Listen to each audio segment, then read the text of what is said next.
Hey, everybody. I wanted to do a quick discussion on what's really happening in venture funding and venture financing right now, because there's so much noise all over Twitter. We're open for business. The sky is falling. Notion's worth $2 billion. So many great deals on TechCrunch that maybe actually were signed and closed before COVID. What's really going on? And we've already done some great sessions at SaaStr, and I'm going to link to them below this video.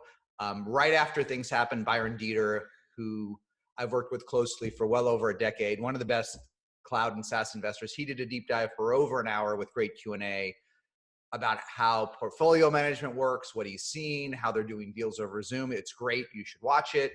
And then at the SaaStr Summit, Bridging the Gap, we had a couple great sessions, but in particular, Mark Suster from Upfront Ventures, one was amazing, where he really dug into what's really happening in venture and why maybe to be cautious, why next year, in his strong opinion, next year will be worse for VC than this year. And he made some very compelling arguments. And it was, in any event, it was one of the more compelling presentations I wrote a summary up at SaaStr, and I'll link to it below. And so those are all great perspectives, but everyone has a bias. And even I have a bias, but maybe I'm less biased than most. And I wanted to take just a few minutes to synthesize everything I've seen since March 15th in venture funding into 5 points. So you can understand if you're thinking about raising more or thinking about money this year or later, without all the drama, what's really going on. So first, understand that folks, most VC firms are still doing triage today. And both Byron and Mark talked a lot about triage. And what I mean is in venture, you think you have a lot of time to meet new startups and do Zooms. But the tougher things get, the more your calendar just gets overwhelmed with dealing with the companies that are struggling. And yes, Byron made a point that they've already bridged or put more money into a bunch of their companies. But the truth is, so many companies now are in high drama mode. We just saw, I think Uber offered to put money into Lime at a third the price of the last round. That's not just a term sheet. The amount of drama, the amount of board level conversations happening at Lime. Think about all the board level drama at WeWork today, when the investors and the ex-CEO are suing SoftBank. I mean, that just sucks up all of your time. And yes, some of that got done quickly after March 15th, but in many cases, portfolio triage is going to consume massive amounts of VC's time for the rest of this year. It's a frustrating part of venture investing that the struggling companies often take up much more of your time than the ones that are either doing well or the ones that just aren't burning any money. So triage is still ongoing and expected to be super distracting, even when there's some companies that are doing well. So that's just an issue, and it's gonna make fundraising and attention getting much harder. I was speaking today with an incredible entrepreneur that has gotten a bit of a COVID boost. Not a crazy one like some companies, not like Zoom or Slack, but actually gotten a real boost from this situation. And he quickly was able to raise millions and more in capital from folks that knew him. But he was exhausted from Zooms with investors that didn't know him, that were overwhelmed with portfolio triage. And he had good numbers and is a great CEO. So just that is an overhang that will mean your emails get answered more slowly, that responses are more slow, that folks that maybe take a couple weeks to get back to you in a way they didn't used to, you can't read too much into it because portfolio triage is going to be a venture overhang for all of this year.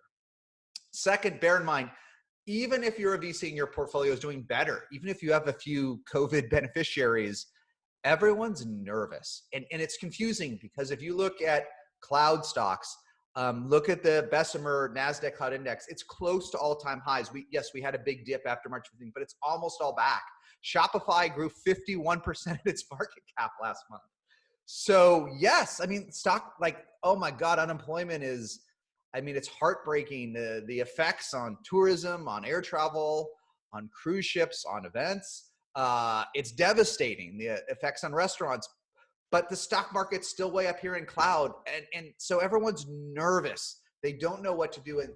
And VCs want certainty. So nervousness is not going to come out of the market this year, no matter how, even though the market, it's not like 08 or 09 when it was way down. The market is good, but we're nervous. Third point, which I know you know this, but it's harder to meet. And what does that mean? Yes, we're going to be in this weird phase of between shelter and going back to work, but not really being in person for a long time. And so everyone's getting used to meetings on Zoom and pitches on Zoom and funding on Zoom. But the bigger the check, the harder it is. And if you listen to Mark Sister's presentation, he's like, yeah, we've done 2 or 3 deals since March 15th, but they were smaller deals. They were seed deals. They were earlier deals. And smaller deals and seed deals have advantages today. First of all, the check sizes are smaller. So that does mitigate some risk for VCs, not all of it, but it helps a bit when the check size is smaller. But also there's different expectations for seed deals. Seed deals, you might say, you know what, it's going to take 2 years for this startup to take off. So even if 2020 and even 2021 aren't perfect, we're betting on 2022. But if you're in a even past a couple million in ARR, people are investing in the present as much as the future. So that makes it hard, and not meeting just makes everything harder. So just assume the further along you are, the harder it's going to be to get funded this year, unless you're truly a rocket ship. And fourth, and this is it's close to counterintuitive. Hot deals are still getting done today, even over Zoom. The Notions and others are getting done as fast or faster than ever. But what is hot has changed. To be a hot startup today, and this may not make sense to all of you, but to be a hot startup today, you have to be doing better than March 15th. You have to be a COVID beneficiary. And why should that be? Can't VCs take risks? Can't they see the future? Can't they see that Airbnb will be back and TripActions will be back and all these iconic leaders that are just impacted for now will be back? I mean, yeah, they can see it. Airbnb raised a lot, but it was at something like 15% interest and a big haircut to the last round because, VCs have to invest in explosive growth. And when it's not there, even for an interim period, even when we intellectually know why, it's scary, it's hard. And so no matter what anybody says, people are either looking for very promising teams that they'd invest in at any time or folks with a COVID boost. And here's the thing, you may be thinking it's all Zoom, but it's not just Zoom. The COVID boosts are in weird places right now. And I'll give you a couple examples from investments I've done where it wasn't entirely expected. I'll give you 3 quick examples to think about. One which we had on our podcast and on YouTube recently was a company called Gorgias. And Gorgias is the leading next generation contact center, chat center, help center for e-commerce and on Shopify in particular. And they have 3,000 customers. And it was not clear after March 15th how Gorgias would be impacted. And Roman actually shared all the data on YouTube and it's Aster. But right after March 15th, they have SMB customers. They have folks selling small e-commerce stores to jewelry and luxury and fancy shoes and scarves. And boy, the churn was devastating there. And it didn't look like Gorgias would shrink in March, but it certainly looked immediately like all their SMB customers would take such a hit that growth was going to slow for a while. And that was March. And then April, the same type of customers, these same SMBs mostly, they grew almost 20% by revenue and 70% in April by usage. So who knew? Who knew? So there's good and bad in e-commerce. The good in e-commerce is we're all sitting at home ordering from Amazon. We know that. But how does that benefit different segments of e-commerce? It wasn't clear how it would work out. And at first it was bad and then it was good for Gorgias. Another example, these are earlier stage companies, but all doing millions of revenue to help you think. Another one's called RevenueCat.com, which is an API for managing subscription billing. And it wasn't clear what would happen after March 15th. But going into April, who knew why? There's a boom in building mobile apps. I don't know why. Jacob, who's been on our podcast, doesn't know why.